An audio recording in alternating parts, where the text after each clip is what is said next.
बिस्मिल्लाहिर्रहमानिर्रहीम अस्सलामुअलैकुम वरहमतुल्लाहि वबरकातुहू। आसान इस्लामी वजीफ़े चैनल के मेरे बहन भाइयों, आज का वजीफ़ा ये तमाम वजीफ़ों का सरदार है। इसे ज़िंदगी में एक बार ज़रूर करें, इंशाअल्लाहुल अज़ीज़ ये आपकी ज़िंदगी बदल कर रख देगा। अगर आपको यकीन ना आए तो आप आज़मा दें। अगर आपके ऊपर दौलत की बंदिश है, रिज़्क़ की बंदिश है, आपको नौकरी नहीं मिल रही या शादी जैसे मसाइल हैं, तो इंशाअल्लाहुल अज़ीज़ आपके तमाम मसाइल इस वजीफ़े के साथ ख़त्म हो जाएंगे। जो भी रास्ते में रुकावट होगी वो सारी रुकावटें ख़त्म हो जाएंगी। मुख्तसर सा वजीफ़ा है जिसको आपने बस ज़िंदगी में एक बार कर लेना है। इंशाअल्लाहुल अज़ीज़ आपके तमाम मसाइल, तमाम परेशानियाँ इसके साथ हल हो जाएंगी, चाहे वो जौन सी भी हों, माशी हों या कोई और हों।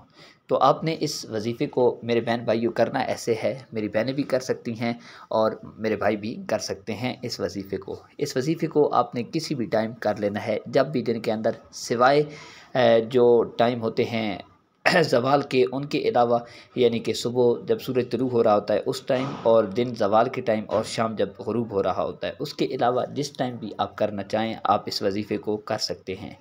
तो मेरे बहन भाई, ये वजीफ़े का तरीका सुनिएगा। आपने बताए गए तरीके के मुताबिक अगर किया तो इंशाअल्लाहुल अज़ीज़ ये जो वजीफ़ा तमाम वजीफ़ों का सरदार है, ये आपकी तमाम परेशानियों, तमाम हाजात को ख़त्म कर देगा। तो वजीफ़ा आपने कैसे करना है, मैं आपको वजीफ़े का तरीका बताता हूँ। लेकिन अभी तक जिस मेरे बहन भाई ने चैनल को सब्सक्राइब नहीं किया, चैनल को सब्सक्राइब कर दें, बेल आइकन के बटन को प्रेस कर दें, ताकि हर रोज़ के हमारे मुजर्रब और मकबूल वज़ाइफ सबसे पहले आप तक पहुँचते रहें। तो मेरे बहन भाइयों, आपने 3-3 मरतबा अव्वल आखिर दुरूद पाक पढ़ लेने के बाद दिन के अंदर किसी भी टाइम 80 मरतबा बिस्मिल्लाहिर्रहमानिर्रहीम पढ़ लेना है। इंशाअल्लाहुल अज़ीज़ ये वजीफ़ा आप चंद दिन करें, आप देखेंगे कि आपकी ज़िंदगी के तमाम मसाइल, मुश्किलात, परेशानियाँ अल्लाह करीम कैसे जल्दी हल फरमाते हैं।